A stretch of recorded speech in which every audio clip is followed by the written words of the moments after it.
Hi. Hi. Welcome to Powerssquared, Raw and Real. This is number 30, and this is a continuation. We're going to be talking about writing and religion. This is number dos, or two. And, Yes, and it's Raw and Real number 31.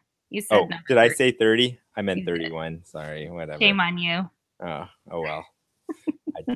I guess I just can't read my numbers yet. Anyways, I'm M.A. Powers. And I'm JL Powers. I'm in Texas still this week. Good. And I'm still in Maine. Well, let's see. I'm going to have you recap kind of where you left off last week, and I'm going to do my interjections and whatnots, and we'll continue the conversation. So, Sure. So last week we were discussing, or I talked about early childhood experiences with religion, and I talked a little bit about, feeling how I was very articulate about the gospel of Jesus. I was able to articulate what that meant and what it meant to invite Jesus in your heart, which we'll discuss that whole concept, probably not today, but another day. And how then moving into middle elementary, third grade, I experienced sexual assault and bullying from the boys in my class for over a period of months, and then as a result of that, combined with feeling some extreme fear over demonic influences in the world and Satan, it kind of set me on this path of really feeling this deep need to be safe, and that the only way I knew to be safe was through Jesus. And earlier today, we discovered that I could screen share and show you the Chick tract that I read when I was about 9 years old. The exact Chick tract that I read that kind of scared the bejesus out of me, quite literally. And set me on a path of terror for about 2 to 3 years. And as an adult, I look at this and I find it kind of hilarious, but the drawings are scary. So I'm going to screen share, and hopefully you'll see it. So let me know. Okay, you can see you. Okay, can you see it? yes. So this is the Chick tract, and anybody can find it online because Chick Publications is a long-standing, and they put all of these online. And you can buy them for super cheap so that you can hand them out to the masses. But you can see this first picture. Can you see that? Is that as clear to you as it is to me? Yes. How scary that first image is? And there's this demon, right, ready to enter people's bodies, foolish people who don't know better and don't realize. And this kind of tells this story about this girl, Ashley, who's 16 years old. Her mother died. She's been on drugs since she was 14. She ran away from home at age 15. Her grandmother's praying for her, by the way, which, makes it, all the more reason why these demons are out for her, because the fact that she's got somebody really praying for her and trying to convert her makes her even more vulnerable, which actually made me feel all that much more vulnerable as a child, because I knew, oh, my parents were praying for me. My grandparents were praying for me. But reading this just, so Ashley, ends up going to a seance, and this medium calls up what she believes to be her mother. But of course, it's this evil, horrible character that you can see with this evil, ugly, horrible face, who's secretly, Right. pretending to be her mother. And I haven't gone through and read every aspect of this, but I do remember this page so badly. The next morning, she looks in the mirror and her face is melting, and what she sees is that awful evil demon, and she dies en route to the hospital. Look at that. Ashley's dead and she's going to hell because you didn't lead her to Christ last night. Anyway, okay. So Sorry. I know. I know. But Um, that does bring up a point I want to talk about in a minute about the cosmological universal view of evangelical culture that is actually can be a real mind fuck for little kids. Sorry. it's Just wanted to okay. Your show my kids kids. aren't listening to this. We can say whatever the fuck we want. Yes. I just didn't want to have a little kid down here. That's all. Okay. Um, yeah, okay. Well, why don't you say what you wanted to say or ask the question that you wanted to ask? Because I'm not quite sure. Sure. I'll interject here. So, what's interesting is like as I've been thinking about it, the evangelical worldview, and I'm looking over here at a marker because I might draw some things going back to my academic ways, but like we've gotten into this bizarro, weird like worldview. By the way, this is my in-laws are here. It is my anniversary, so I've had a couple drinks, so it'll either make me Oh, really oh, happy weird, anniversary. And I really forgot. funny, Sorry about that. It is or your just anniversary. right, or it'll just make me really tired and totally incoherent. One of those things. So just tell me to be quiet if I'm not making sense. But anyways, so the idea behind that we grew up with in the evangelical Christian world is like there's it's this cosmic battle between good and evil, right?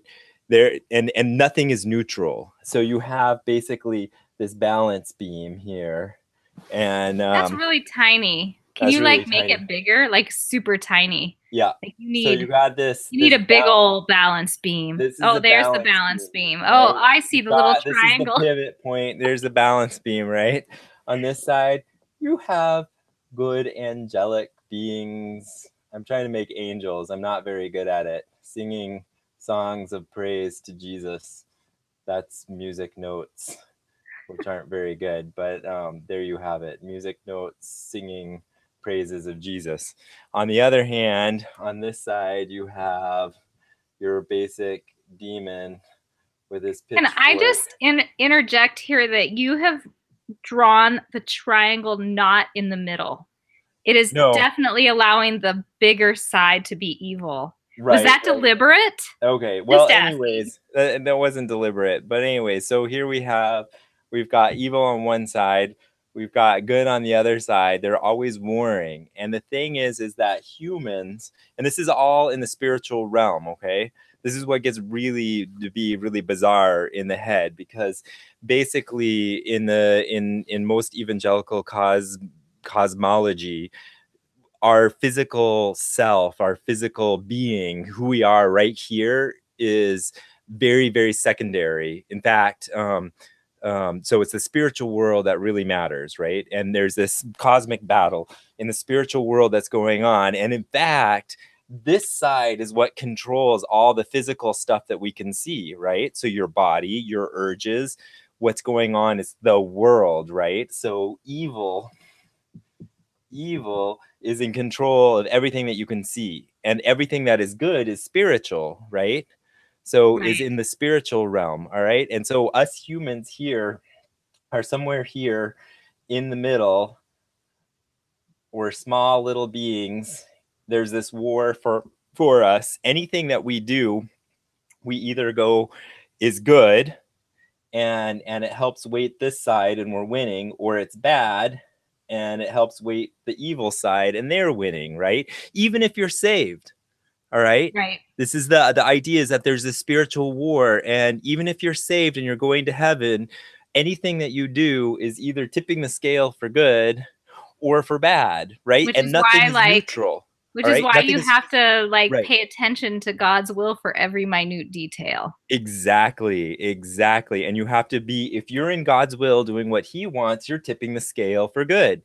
If you are following your earthly urges, meaning anything that you happen to actually want to do, basically, and you don't think God is telling you to do it, if you don't know if God is telling you to do it, then you're probably tipping it this way because Satan comes as an angel of light, disguised as an angel of light, enticing you and your bodily urges to do evil. Okay.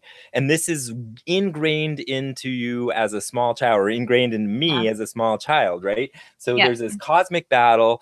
We as humans are either helping the spiritual world, or we are giving into our bodily urges and the world, and we are going towards evil.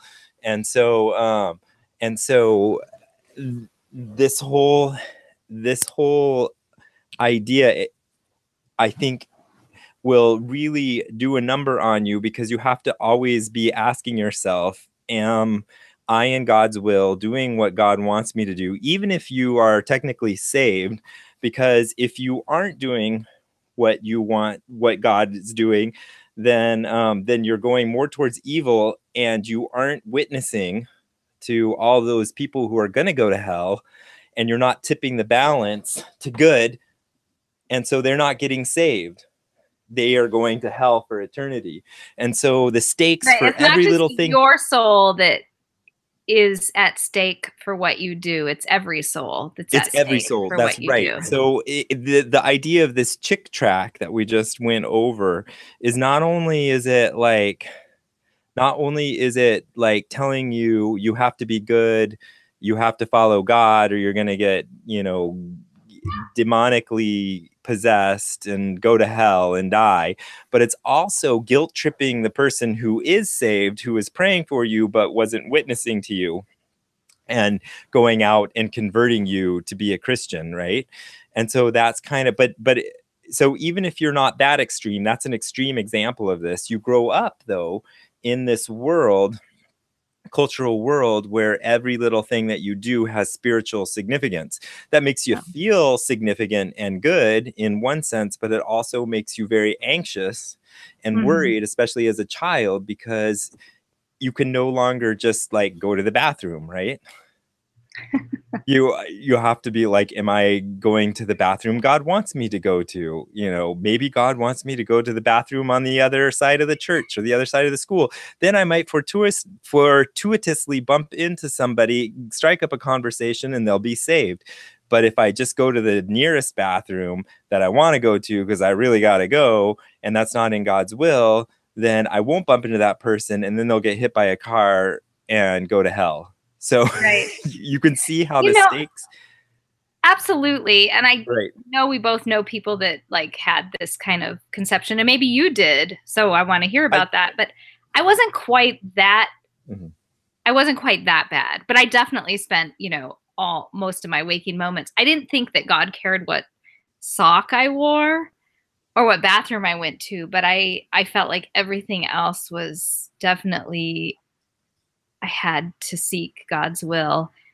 Just as an example, when I was applying for graduate schools the first time for my Master of Fine Arts, and and then the question came down to where was I going to go, and I was certain that I heard God say, I'll make sure you get funding to that school if you really want to. But there was this warning in what I thought I heard God tell me, like, if you really want that, but it will, like, there was somehow this threat invoked in it. Like, I wasn't supposed to go there. I was supposed to go to this other place that I didn't want to go to, which was UTEP, which University of Texas El Paso, which, turned out to be great. And I'm glad I went. And you and I got to be roomies one year and, Right. whatever. But anyway, um, Yeah. but I mean, I definitely felt all of that you're talking about, but I don't think it ever reached the level of absurdity or OCD for me. But I know it does for some people. Sure. No, and I don't think it was quite that absurd. I am exaggerating when I say like but not entirely, because I bet you can think of times, not just like for graduate school, but when you were on a mission where this really creeps into your life because they're pushing it so hard. Oh But yeah, and we'll but get into all of that, yeah, although we'll not get into today. I that. But don't anyways, think let's go so. back to here we are. And I just wanted to get into that because of the chick track and showing Right. how the example of that is so classic in the evangelical world, even if it's not quite that blunt, but it's a classic Right. example of, not only are we supposed to to be saved ourselves. But if we don't do God's will, then other people are gonna, burn in hell for eternity. It's a guilt trip, right? Right. So Yeah. And okay. And I know we want to return to my story and like where the chick track left me, etc. But just to say briefly for that is that you and I haven't spent a lot of time. We talk about this sort of crap with each other all the time, but I don't share it with other people because unless they also came from an sure, evangelical background, because sure, they don't get it. Like right, it's just weird to them. And you can't even take all the time that it would require to explain the mental gymnastics that it required to kind of live in this world every day. But it just felt normal sure, sure.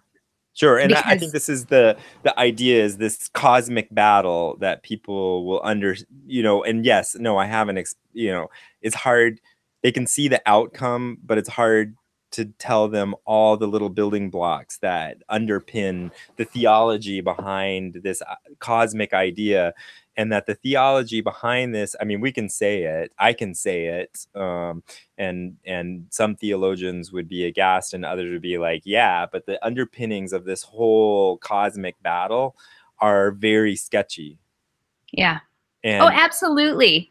In and fact, and I and wrote a weird. graduate paper on this whole concept of Satan being Lucifer and realized, it's really a real stretch in kind of literary interpretation to argue that Satan was ever an angel. And I mean, people just sort of accept this as a theology, and you can see that it's a requirement to argue that Satan was once an angel and fell from heaven and all of this in order to explain free will and all those things. But that's way more of a conversation than I want to into at this point. But the point is that just reading passages in the Bible that are used to justify this theology, it's not actually that apparent. And there's a huge stretch just for this Sure. alone. It's very sketchy. Right. So, but the upshot of it, and now I want us to get back to where you were, Okay. your conversation, like where you were as a child. But the upshot is this is an underpinning part of how we lived our lives, and the way that we thought, and the way that we moved, and the way that we lived, and the way that we breathed, is that everything, that the spiritual realm is the important realm, Mm-hmm. that Satan and evil is in control of the physical world around us, and is continually trying to tempt us to do bad, and we have to always continue to actively be in God's will to do good. That's kind Right. of an underpinning of the evangelical culture as I understood it, and And as a experienced it. child, and how I experienced it. Not everybody would have exactly that strong, but that's how I experienced it. And I think that is just an underpinning part of the culture. So everybody will experience it to varying degrees. Mm-hmm. So now let's go back to where you were as a child with the Right. chick tract. So, yeah, about 9 or 10, I read this chick track, and which, for those of you, if you just came on right at this exact moment, you can like rewind and see. We put it up on the screen. And it just produced in me such an extraordinary terror. And I already went over this a little bit in Writing and Religion #1, so I don't want to repeat myself too much. But the terror was very real and visceral. It was every day. It started at noon, and because nighttime was coming and Satan was coming. And what I talked about last week a little bit was this was, I think, the real and authentic part of me embracing Jesus, because not that, I mean, it was manufactured in some respects. If you look at this, unless all of that's true, right? If all of that is true, then there's no part of it that's manufactured. It's like, wow, I really was in a horrific crosshair of a battle between good and evil. And Right. but if it was all, kind of imaginary, and and put upon me by this worldview, then it's kind of horrific that I experienced that for years. Sure. And so, and so, I kind of feel like this was put upon me, and was a bit imaginary and was therefore manufactured, but the terror was real. And it was all very real to me. And ultimately it was, I think, although I had prayed the sinner's prayer and accepted Jesus into my heart many times over the years, this was the thing that caused me to say, I want to make this public declaration of my allegiance to the good side, to Jesus, to angels, to God, and therefore be baptized. And so that was what led to me being baptized at 11. And we went to a church, for people that don't know, we went to a Baptist church, and in the Baptist church, you have to be the age of reason to be baptized. You're not baptized as babies, because you have to be at the age of accountability where you yourself can be recognized to embrace this truth and do it for yourself, and not because of adults in your life who make that choice for you, unlike infant baptism, etc. And so I hadn't been baptized as a child or anything. And so at 11, I chose to be baptized. And that, was me embracing this. And I was remembering this week another aspect of this fear that dominated the world, or the cosmology that was my world, our world, and how it played out in real time and related to politics. And that was, definitely I had this strong sense, and we grew up in the 70s and 80s. And I had this strong, sense that there was a very real possibility that someday I would be called upon to be a martyr, and that it was imperative that I choose to be loyal to Jesus and not deny him when it came to, that moment of being questioned and really because this was the 70s and 80s, it had to do with communism, right? I mean, maybe in an earlier era it would have been something else, but I do remember saying to friends of mine who are also loosely in the church or Christians or whatever, saying, well, if the communists came and asked me to deny Jesus, it would not matter what they threatened me with. I would never deny Jesus, never, even if it meant death. And I truly believed that, that declaration that I made, that I would be that bold and that brave, and that, Right. and it was important that I be that bold and that brave, even though I was 6 or 7 or 8. Well, right, and that comes from a lot of the stories of martyrs we were told. Right. Well, and also just this understanding of this battle between good and evil. Sure. To deny Jesus was one of the worst things you could do. Although Peter did it and and got forgiven. But so I mean, I think that kind of takes me up to about 11, and I think I would love to turn it back to you and talk about your childhood experiences with all of this. I know you talked a little bit last week about, not easily seeing sin in your life and feeling this need to manufacture it or find something. But I'm just curious about, to take you up to roughly the same time period, like early puberty. Right. Well, I mean, yeah, I would definitely, I mean, so I remember similar kind of ideas and conversations that having either, with authority figures of various kinds, parents, you or peers or whatever, about the would you deny Jesus? Because that was like the big thing that you were never supposed to do, right? And being fed the same, or being told stories of both, the Roman martyrs who, the early Christians who were fed to lions and blah blah blah, but they never denied Jesus, and how a lot of people became Christians because of their witness, right? And then also just the idea of I I was rarely told um,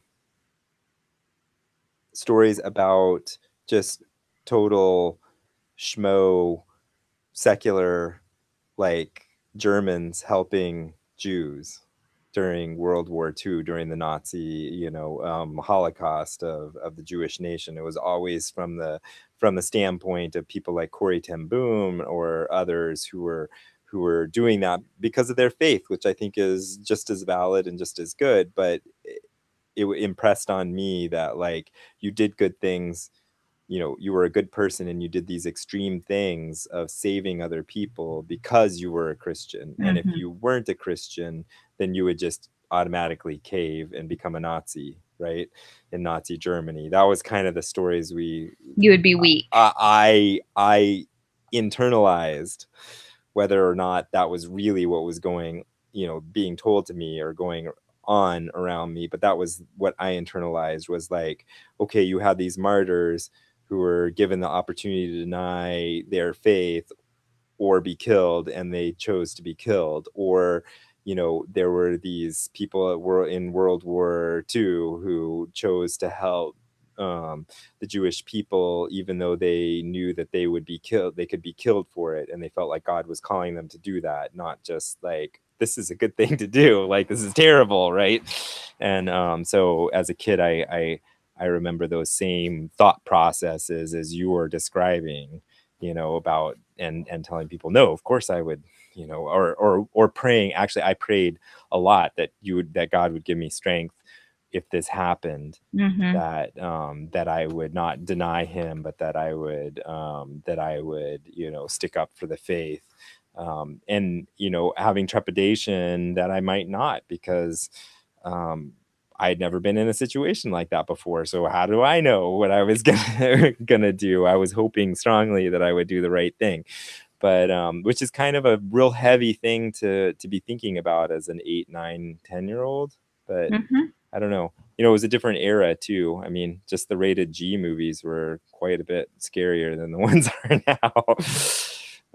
Like the Care Bear movies are kind of creepy. But anyways, that's beside the point. I've never watched them. The 80s Care Bear movies are a bit creepy. Yeah, they are. Yeah. Not Well, gonna sing. But um, well, along those lines, that just reminded me being about 10 or 11 and telling a friend that had come over that I felt called to be a missionary, and I was going to be a missionary to Israel. And the reason I was going to be a missionary to Israel was because, the Jews were like so hard of heart. yeah. And it was like the hardest place I could imagine to be a missionary, because the last thing they wanted was to be saved by Jesus. Right. And so that was clearly where I needed to Yeah. go. And that does get me to And that. she gave me this look like, why would you want to do that? Right. And, well, I don't want to do that. And I was like, oh no, I need to convince her. Like, Right. this is the most important thing you could do. Right. Well, and I do have to agree that we were within a pretty hardcore subculture of a subculture, and at times, and I think there was always a bit of competition, a little bit, especially as we got into teenagers, about being the hardest core, baddest Christian, goodest Christian, however You you would would never say say it, but the most badass. no, but right. like, yeah, like it wasn't good. Yeah. So, well, yeah. Yeah, it wasn't good enough just to be it like starts a a good little fruit. early. It does start a little early. And the adults give you quite a lot of praise for that kind of attitude or that kind of talk.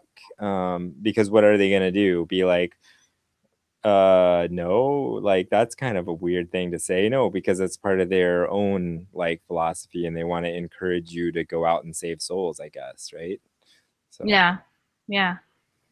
Well, and I mean, definitely we were part of this subculture, and I think it got definitely worse when we were in our teens. sure. But And this subculture, that right. there was a sense in which it wasn't good enough to grow up and marry somebody, even somebody of the same faith, and have a family and a normal career. No, that was less. That right? was inferior. Sure. Yeah. No, you were supposed to go out and fulfill the Great Commission, which clearly couldn't happen in America. Yeah, yeah, I know, and we'll get, yeah. I hope we won't forget any of that, but uh, sure. So as I You mean when got we get to that point of the right conversation? Is that what you after mean? we'll get up there. Like as despite all the weirdness, and we are talking about the weirdness, our childhood was pretty cool. So I That's mean, true too. Yeah, no, you we had know, a lot of kindness there surrounding was us, and we had a a lot lot of of love. love, and from all sorts of places, and I'll get into this. It's heady stuff as a kid when you start talking and adults pay attention to you and take you seriously, right? And this is the fastest way within our culture to be taken seriously and to have people be like, oh yeah, that makes sense, because you and I, from a young age, were being taught the philosophy of evangelical and the and a deeper level of evangelical culture than most, I think, of the people who are just coming to church just because you come to church, right? So when we spoke, even if we had no idea what we were really like, the whole ramifications of what we were saying, People adults listen. did listen, and so it, of course we would continue in this, and of course we would, I think, and especially as I got older, but it's a interesting thing to be young, right? Hmm. To be able to speak and have people who are many, many, many years older than you consider what you say, not only most of the time, that's really great and giving you applause, and sometimes even, wow, that's really profound, like they'd never heard this stuff Right. before, Right. right? And like, what can I do to help you? No, Exactly. and actually, I because I'm a young adult author and I read a lot of young adult literature. The truth is most young adult literature out today has teenagers navigating a world where adults don't take them seriously, where adults ignore their needs and ignore what they're thinking and feeling. And that's really not what our experience was. No, not Our at all. experience from childhood on was adults taking us very seriously, caring about what we thought and felt within limits, right? Sure. Because there were questions that you didn't feel comfortable asking, and there were things that you recognized you were experiencing that didn't have a, would have outed you as a really horrible sinner. But for the most part, we had adults that were taking us very seriously, caring about what we thought and what we experienced, and paying attention to us. And that is something that I think not not a lot of teenagers have, and we should remember to be grateful for that. Sure. And the interesting thing, and one of the, so when I was about 8 years old, I started doing art, right? I started working with clay and doing sculpture, and I became very, very good friends over the years, because I stayed with the same art teacher, Carolyn Singh, from the age of 8 until I left high school. Okay, and she, for me, this has been a blessing all my life, because I had adults both within the religious community who took me seriously and took my ideas seriously and wanted to propel me in a good way. I also had an art teacher, Carolyn Singh, who is not religious in that at all that way. She's very spiritual, but she is not religious, not Christian, not, these things, but somebody who thinks deeply and experiences life, experiences art, was a total liberal contrast to the complete conservative viewpoint that we had. And yet mom let me continue with her, because she could see that that she took me seriously, took my ideas seriously, in my art ideas, and wanted me to continue to develop as a person, as an artist, not just Mm-hmm. as not more than just, there's this kid here who's playing around with mud, right? And Right. so I was lucky to have that counterpoint, which has been, I And think, not just that, right. but our parents who like really actively encouraged us to Exactly. explore those things and weren't afraid to let us Right. explore that within secular contexts. And Sure. that may have been rare within And I evangelical think that that context. was rare. I think, I think our parents, even though, especially our mother is very, very religious, very Christian. I think deep down, deep down, I think she realized that it's not real unless your own religious experience is not real unless it can take the battering of regular life and continue, right?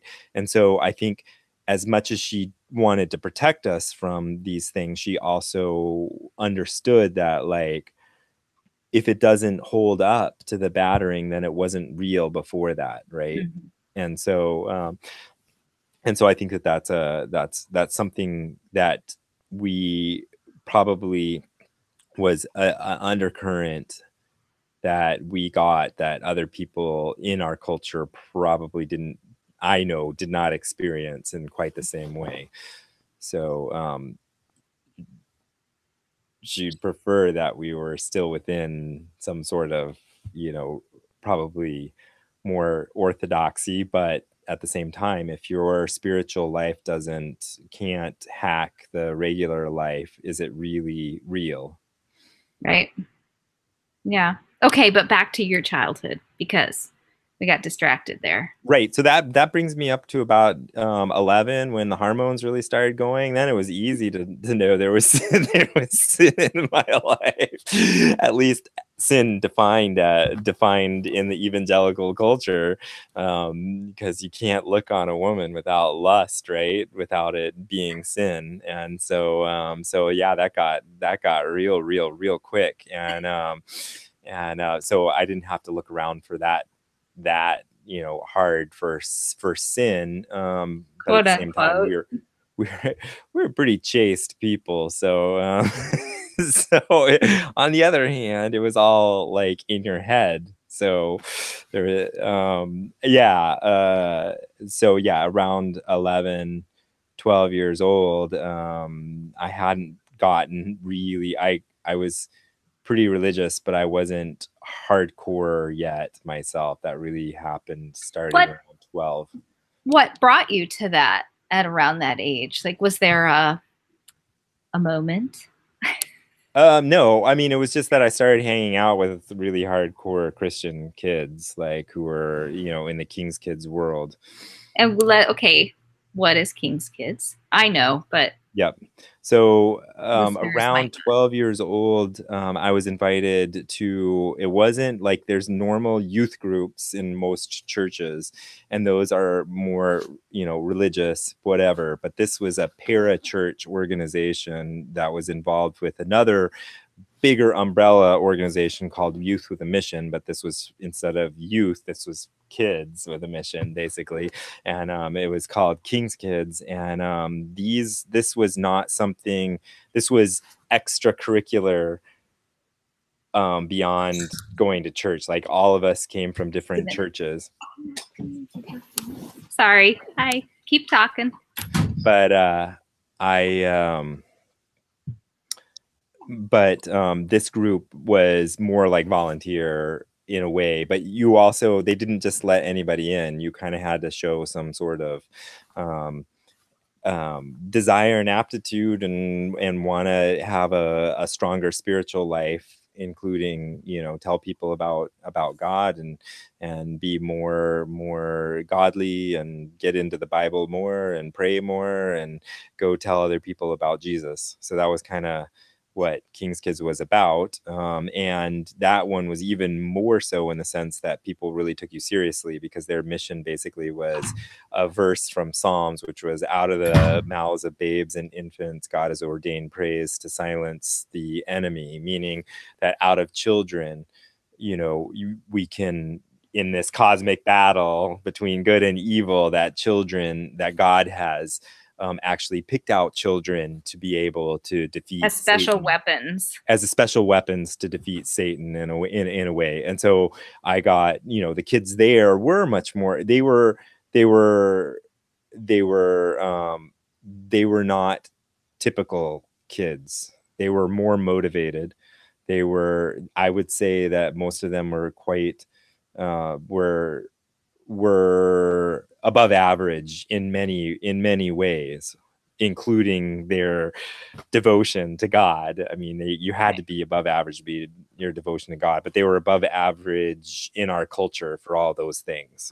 In intelligence and talent. Yes. And Yeah, talented. They were more, above average talented, above average intelligence, above average drive, above average in just about every way. So I got hooked into this culture where you felt special. They told you were special, that you had a special job, and that they believed that you could do it. I mean, that's like about as awesome as it gets, right? I mean, there's a lot of young adult books that are based kind of on this, where this kid all of a sudden finds they have a superhero power, and they're hooked in with this other group of kids who have superhero powers to go defeat some mega, enemy. I mean, you right? guys were the Harry Potters of the Christian Yeah, world. no, I mean, yeah, in a way it is, because we lived in a world that most people didn't see, right?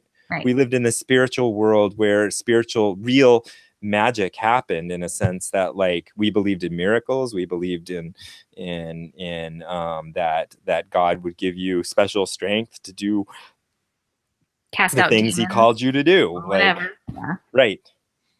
So yeah, I mean, and I've had some of my best experiences in that group, worst experiences in that group, most emotional. I mean, because I went through that group as a teenager, so you have all of the teenager emotions and everything Hormones. going on within that group. And so I can't, like, it was not a drudge at all. I wanted to go. I mean, I enjoyed the heck out of it. It was great.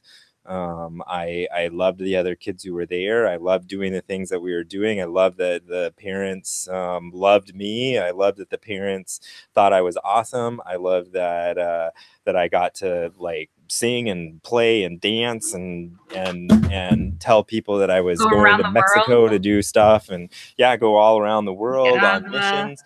It wasn't helpful for other people, I don't think, but it certainly made me feel pretty special and awesome and great. I mean, and that's what you want as a kid. But it had, Can I just interrupt yeah, and say that your pronunciation of certainly was certainly. So perhaps certainly. you have been having too much whiskey. Perhaps. We will never know. Anyway, yeah. I'm just joking around. But anyway, so no, I'm Stober. You're Stober. I'm totally Stober. Happy anniversary, by the way. Yeah, thanks. Anyway, so yeah. Well, I don't know. We have been going now for about 40 minutes or so, I think. Right. So I'm thinking maybe we should leave this off with a few more questions, and then next year we'll get into our teen years, because you and I had very different teen year experiences, but both of us were full on Christians, right. and moved into the missionary world in different ways, right. Because we had really different high school and college experiences. But I think we can get into that next week. But what would be some questions you'd want to leave us with at this moment? Or are there questions that came up? Not that I can think of. I will think of them like 5 minutes after we're done. I promise. I'm sure you will. We'll like hit the stop button and like keep talking, which is what we do every week for like half an hour or so. And we always say great things off the air that you guys are missing out on. Just kidding. But it is what happens. So you are missing out. I'm not just kidding. But well, I guess, okay, I would have a couple, questions that I would leave with that I don't think we necessarily need to answer now. And maybe we won't even answer in the series, or maybe they'll come up in other things. But among them are, one question that really comes up for me is, we're deconstructing our childhood Sure. experiences in the evangelical world, but the truth is that children that grow up in a secular home or a home with parents that are deeply committed to atheism or other religions or are secular but like deeply committed to certain political ideologies, like Right. those kids too. I mean, can Right. you raise children without No. enveloping them in No. kind of your values and your No. ideologies that sort of No. serve your worldview? And is there an ethical way to do that is a Yeah. question that I would ask. And I do feel, for the record, that our parents actually did do it in a very ethical way. um I mean, maybe that doesn't mean I'm happy with everything that was done, and that doesn't mean that I had great experiences with everything, because I didn't.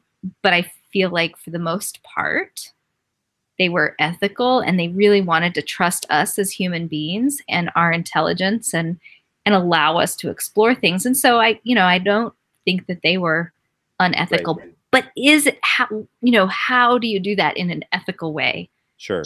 Sure. where you No, that. still Mhm. respect your children as human beings that are going to come to different conclusions than you do down the road, but hopefully retain some of the same values in Sure. terms of, kindness and justice and peace and or whatever, and so that would be one question I would ask is it Sure. Sure. possible to raise children without completely enveloping them in this culture or your values or your ideologies? And if it is impossible, then how do you do it in an ethical way? Right.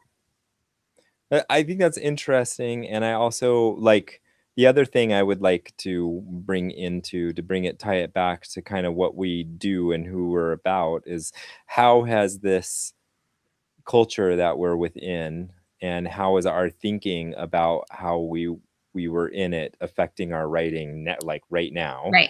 and how and yeah, as And how we live our parents, lives. can we not make the mistakes of our parents and not make too many new mistakes that our parents didn't make at the same time? I would say that too. And at the same time, embrace Right. all the things that they did right. And I would say, thinking about like we we're deconstructing this now. When we wrote Broken Circle, if you haven't read it, you should read it. If you're It's a great interested in these book. conversations, it's a great book, so I've heard. But it has a lot of these elements, like a lot of these elements within it, kind of from our subconscious trying to work this stuff out, I believe. Absolutely. Like this world, being taken seriously as a teen, having a job to do, having people who are really hardcore in it, other people who are not, people questioning like, is this like really what we should be doing? And other people being like, yeah, and other people being like, well, I was always raised this way, so of course I'm going to do it this way. So all of these elements, the whole idea, like like like everything we've just been talking about in the last this whole episode kind of comes up in different elements Mhm. within that book, and I think is Sure. Even the interesting. even the idea that there's an invisible spiritual world Exactly, that's and just as special real powers as, and in maybe it. more real Yeah, than. and special powers within it, and the cosmic, battle of good and evil, and what does that mean, and who's good and who's evil, like, all of this. So, like, all I can say is, like, "Oh, how does everything we've been talking about affect our world?" Well, if you're not evangelical, a good start would be to read Broken Circle, and that'll get you an interesting worldview as to how somebody who is no longer evangelical might look at this whole world that we're talking Right. about, Right. including the schisms, including tribalism, including orthodoxy, I mean, it's all kind of within it. In Of there. course, I'm also now spilling into book 2, which we're writing right now. Right. Right. Well, and just to say about Yeah. that though is the caveat, which is that, most evangelical Christians, I think, would read our book and Oh, they be would, a little horrified. Be yeah, like, no, let's see, I right. got to They would reject this not see it as ideology. being Mm-mm, no. Christian. They would not see it as being from the evangelical culture, And not it's even a little not, bit. And it's obviously. not. No. But it's just that all of these ways of growing up and how that occupied our imagination for so many years influenced how we wrote that book. Absolutely. Absolutely. So we'll stop there and see you guys for part 3. For part 3, which will be Raw and Real number 32, and which will be about next week because you're going to be out of town this week. That's right. All right. All right. Bye. Bye.